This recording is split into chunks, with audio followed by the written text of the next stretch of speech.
Hello, young artists. Today, we are going to draw a fantastic swan. Are you ready? Yes.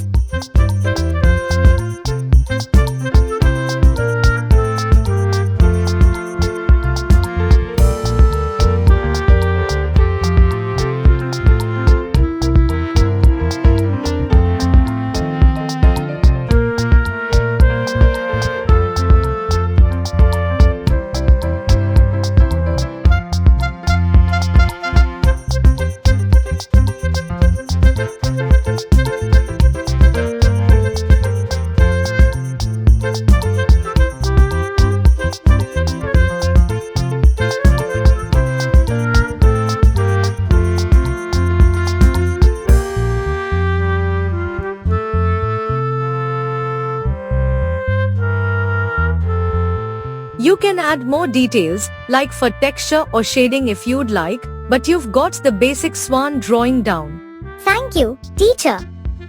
I had a great time drawing this swan with your help. You're welcome. Keep practicing, and you'll get even better at drawing swan and other animals. Drawing is all about practice and patience.